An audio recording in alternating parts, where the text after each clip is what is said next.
Hello friends, मैं हूं निदा और आज हम बात करने जा रहे हैं एक दिन में आप कैसे प्रेग्नेंट होंगे। मेरे पास बहुत सारी क्वेरीज आती है, मैम हमारे पीरियड्स आ गए हैं, अब किस दिन संबंध बनाएं कि हम प्रेग्नेंट हो जाए। तो जो लेडीज कंसीव नहीं कर पा रही हैं उनके लिए ये वीडियो बहुत ज़्यादा यूजफुल है। अगर आप कंसीव करना चाहती हैं, आप प्रेग्नेंट होना चाहती हैं तो इस वीडियो को लास्ट तक ज़रूर देखें। आप इंशाल्लाह ज़रूर आपको ये जो चीज़ें समझ में आ जाएंगी तो आप ज़रूर कंसीव कर पाएंगे। तो चलिए शुरू करते हैं। चैनल पर पहली बार आएंगे, वीडियो को लाइक करना और चैनल को सब्सक्राइब करना बिल्कुल ना भूलें। तो पीरियड्स के कौन से दिन संबंध बनाना चाहिए, सबसे पहली बात ये आती है। दूसरा आता है पीरियड साइकिल आपको समझना बेहद जरूरी है। देखिए, अगर आपको कंसीव करना है तो आपको पीरियड साइकिल समझना बेहद जरूरी है। अब पीरियड साइकिल समझने के लिए आपको किस किस चीज की जरूरत है, तो लीजिए एक डायरी और एक पेन। अब आपको क्या करना है, आपको जो पहले पीरियड आया है, मतलब पिछले मंथ जिस डेट को आपको पीरियड आया है वो डेट आपको उसमें लिख देनी। मान लीजिए आपको 1 तारीख को पीरियड आया था। अब आपको इस महीने ये देखना है आपको किस दिन पीरियड आता है। आपको मान लीजिए इस डेट में भी आपको 1 ही तारीख को पीरियड आया है। इसका मतलब हुआ आपको पूरे 30 दिन की पीरियड साइकिल। देखिए, हर लेडीज की अलग अलग पीरियड साइकिल होती है। किसी को 28 डेज में पीरियड्स आ जाते हैं, किसी को 26 डेज में भी आ जाते हैं, किसी को 30 डेज में आ जाते हैं, किसी को 32 डेज में भी आ जाते हैं। तो इसे कहते हैं नॉर्मल पीरियड साइकिल। सबकी साइकिल अलग अलग होती है। तो आपको सबसे पहले ये देखना है कि आपकी पीरियड साइकिल है कितने दिन की। जैसे मैंने आपको बताया, आप इस तरीके से चेक कर सकती है। पिछले महीने के पीरियड डेट लिख लीजिए और इस मंथ की पीरियड डेट लिख लीजिए, आपको पता चल जाएगा आपको कितने दिन में पीरियड आ रहा है। ये चीज हो गई। अब पीरियड अगर मान लीजिए आपका 28 दिन का है तो आपको क्या करना है, जिस दिन आपको पीरियड आया है उस दिन को आपको फर्स्ट डे काउंट करना है। तो उस दिन से लेकर के आपको उसमें से 14 डेज माइनस कर देंगे। यानी कि अगर आपको 1 तारीख को पीरियड आ रहा है तो आपको उसमें से 14 डेज माइनस आप करेंगी तो आपको 12 दिन के बाद आपको इंटीमेट होना है। इसके अलावा अगर आपको 30 दिन की पीरियड साइकिल है तो आपको 16वें दिन के बाद 16वें दिन से संबंध बनाना है। अब देखिए होता क्या है, जब आपको पीरियड आए उस दिन को पहला दिन काउंट करिए। तो उस दिन से लेकर के आपको 12 दिन काउंट करने हैं।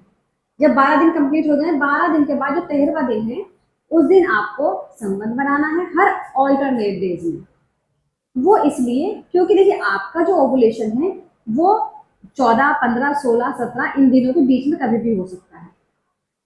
तो संबंध इसलिए पहले से बनाना इसलिए शुरू है कि मतलब 12 दिन के बाद आपको संबंध इसलिए बनाना है ताकि जिस दिन भी आपका ओवुलेशन हो, यानी कि अंडा फूटता है, तो अंडे का क्या चीज है, हर लेडी में हर महीने एग रिलीज होता है और वो फूटता है।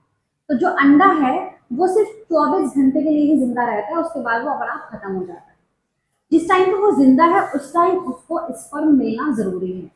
तो आपको जब भी आपका ओवुलेशन टाइम, मान लीजिए आपको पीरियड्स हो गया, पीरियड्स के 12 दिन के बाद आपको इंटीमेट होना है।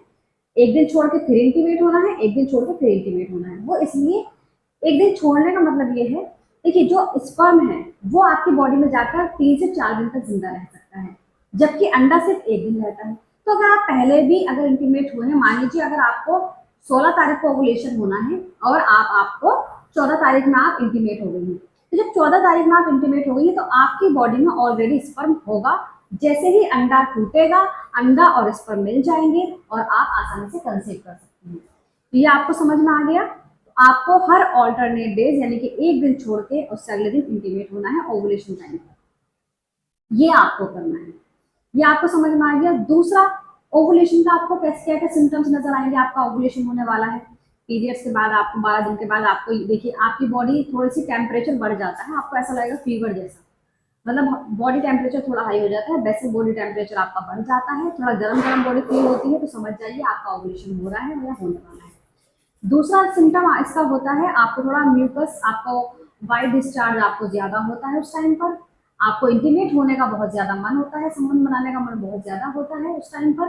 तो ये जो सिम्टम्स हैं ये आपको या तो राइट साइड में या फिर पेट के लेफ्ट साइड में आपको हल्की सी प्रिकिंग फील होती है, हल्का हल्का दर्द फील होता है। क्योंकि जब अंडा हर महीने अलग अलग ओवरी से रिलीज होता है, एक महीने लेफ्ट से होता है, एक महीने राइट से होता है, तो आपको जिस भी साइड दर्द होगा उस ओवरी से आपका एग रिलीज होगा। तो आपको उस टाइम मतलब पीरियड के 14वें दिन में आपको 14, 15, 16 दिन में आपको जो है वो पेट में हल्का सा दर्द भी फील होता है। तो ये सब ओवुलेशन के सिम्टम्स से आपका अंडा फूटने वाला है या फूट रहा है, तो उस टाइम पर आपको ये लक्षण नजर आते हैं। ये चीज समझ में आ गई। इंटीमेट होने का मैंने बता दिया आपको किस दिन इंटीमेट होना है।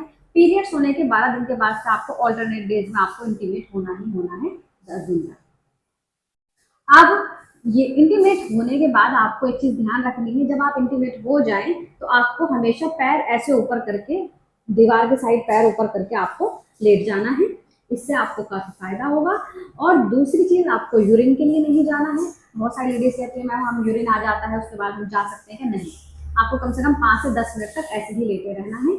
इसके अलावा आपको जब आप इंटीमेट हो तो उसके बाद आपको गर्म चीजें नहीं खानी है। यानी कि आपको जब आप इंटीमेट हो जाएं उसके बाद आपको तो यूरिन के लिए नहीं जाना है, आपको इस तरीके से 10 से 15 मिनट ऐसे ही लेटना है। और इसके बाद आपको स्ट्रेस बिल्कुल नहीं लेना है, आप बिल्कुल शांत रहें। और हो सके तो इंटीमेट होने से पहले दोनों कपल्स को दूध पीना चाहिए, उससे आपको काफी फायदा मिलेगा। इसके अलावा आप अंजीर खा सकते हैं। देखिए आप रात को 2-2 अंजीर भिगो दीजिए, पिग जो होती है रात को भिगो के सुबह को आप खाली पेट खा लीजिए, इससे आपको काफी फायदा मिलेगा। तो आप अगर कंसीव करना चाहती हैं तो ये उपाय जरूर अपनाएं। और जो भी ये उपाय अपना रहे हैं तो प्लीज मुझे कमेंट में जरूर बताइएगा। उम्मीद करती हूँ आप सभी की वीडियो समझ आई होगी और पसंद आ गई होगी। इसके अलावा आप मुझसे कुछ भी पूछना चाहें आप मुझसे कमेंट बॉक्स में पूछ सकते हैं, मुझे व्हाट्सअप कर सकते हैं। Thank you so much.